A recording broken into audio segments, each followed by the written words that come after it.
Abra sua Bíblia no livro de Apocalipse e vamos ler juntos o que diz o capítulo 1 e nos versos 12 em diante. A palavra de Deus diz assim: Eu, João, voltei-me para ver quem falava comigo e vi alguém semelhante a um filho de homem entre os candelabros. Suas vestes chegavam até os seus pés e ele tinha um cinturão de ouro ao redor do peito. Sua cabeça e os seus cabelos eram brancos como a neve, e os seus olhos eram como chamas de fogo. Seus pés eram como bronze numa fornalha ardente, e a sua voz como o som de muitas águas.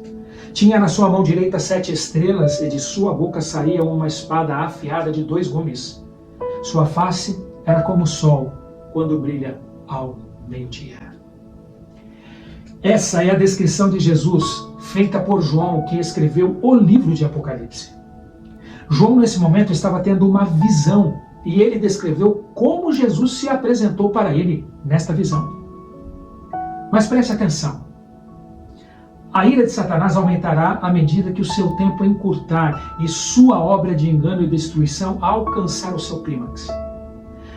Nesse tempo, a longanimidade de Deus, ou melhor dizendo, a paciência de Deus acabará definitivamente. O mundo terá rejeitado a sua misericórdia, a misericórdia de Deus, seu amor e principalmente rejeitado a sua lei.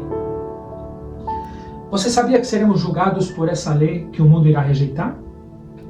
Tem gente que fala assim, que Deus é amor, que não vai julgar ninguém, que ninguém vai se perder. Outro dia eu ouvi isso de uma pessoa. Sabe, essa lei aí, que o mundo vai rejeitar, ela será o parâmetro para Jesus nos julgar. Em 2 Coríntios, no capítulo 5, no versículo 10, diz: Pois todos nós devemos comparecer perante o tribunal de Cristo, para que cada um receba de acordo com as obras praticadas por meio do corpo, quer sejam boas, quer sejam más. Nesse tempo também, os ímpios terão ultrapassado os limites da graça, e o Senhor vai retirar deles a sua proteção, deixando essas pessoas, os ímpios, à vontade do líder que eles escolheram, ou seja, à vontade de Satanás. Agora você deve estar perguntando, o que são ímpios? Eu nunca vi essa palavra, ou não tenho familiaridade com essa palavra.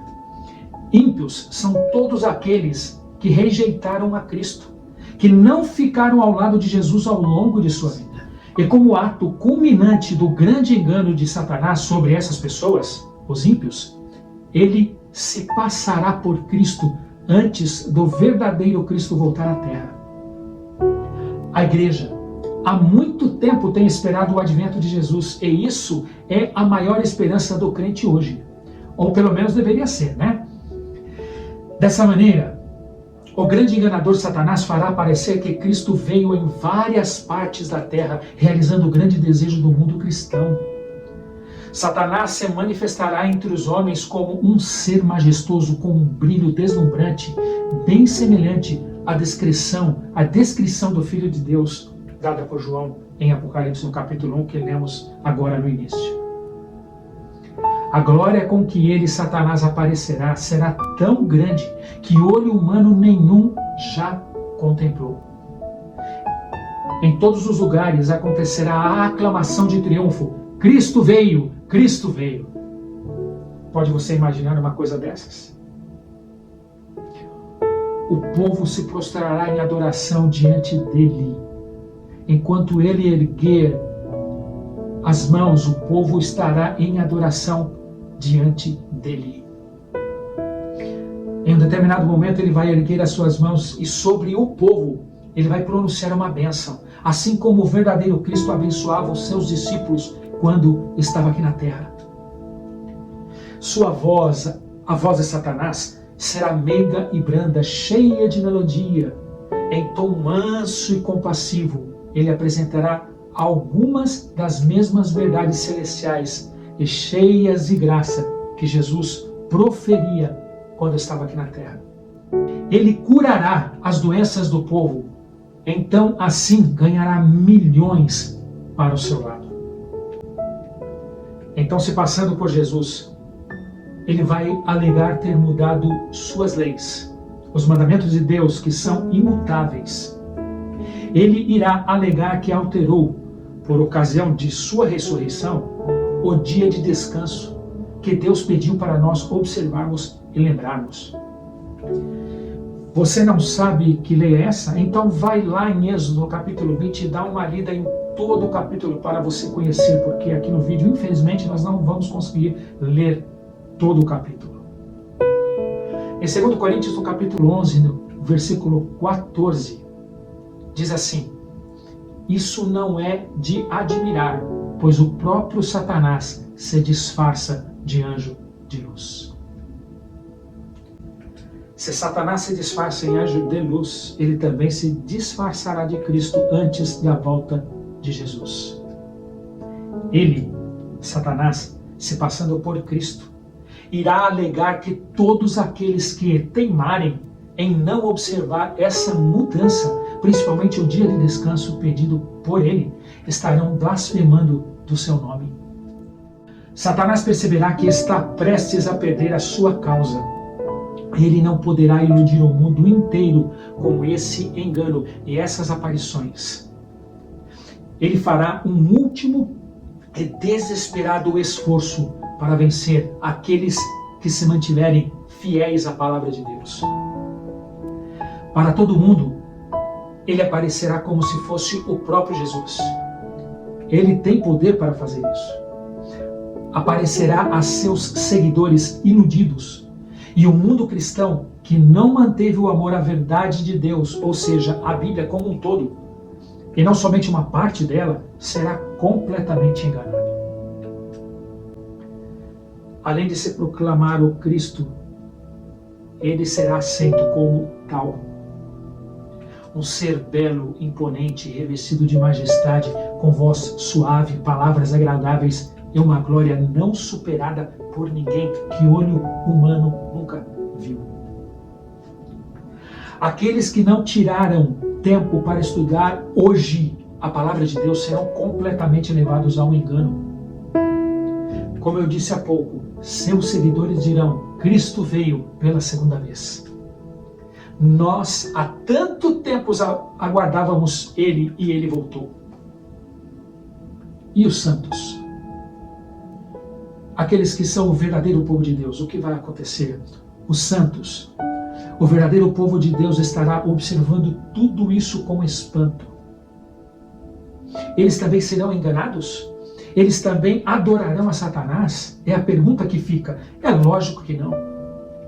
Porque uma esperança surge no meio do verdadeiro povo de Deus, aonde anjos de Deus serão destacados para os proteger, e uma voz alta, clara e musical será ouvida: olhem para cima. Nesse momento, o verdadeiro Cristo estará voltando de verdade. Aqueles que estiverem ao lado de Jesus tinham um só objetivo: a vida eterna prometida àqueles que perseverassem até o fim. Sua vontade de viver eternamente com Jesus tinha sido muito mais do que os seus próprios desejos.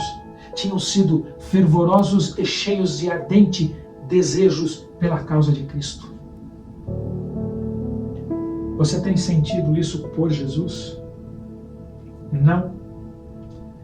Meu querido amigo, meu querido irmão, é melhor você passar a sentir isto. Pela fé, os olhos desse povo estavam fixos no trono de Deus e no sacrifício de Jesus, que os impediam de condescenderem com o pecado, que os impediam de rondar o pecado. E eu não estou aqui falando que eles não pecavam, não. Mas pela confissão e pela oração buscavam o perdão de Jesus a cada queda. Mais uma tentativa. E Satanás usa o seu último ardil, seu último engano, aproveitando as orações dos santos que são ouvidas por ele. Essas orações são apresentadas com o incessante clamor a Cristo para que ele volte, para que ele os liberte.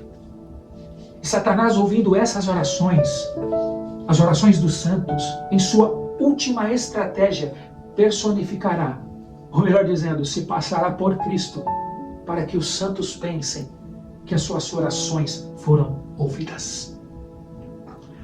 Quão cruel é o inimigo de Deus e dos homens. Nesse momento da história, o verdadeiro Cristo volta e Satanás é mais uma vez desmascarado, agora para nunca mais enganar ninguém. E aqui acontece o que diz Apocalipse no capítulo 22, no verso 4. Os salvos verão a face do verdadeiro Senhor, e o seu nome estará gravado na testa deles. Não haverá mais noite, e eles não precisarão de luz alguma, nem da luz do sol, pois o Senhor Deus os iluminará, e eles, os salvos, reinarão com Jesus para todo sempre. Que esperança!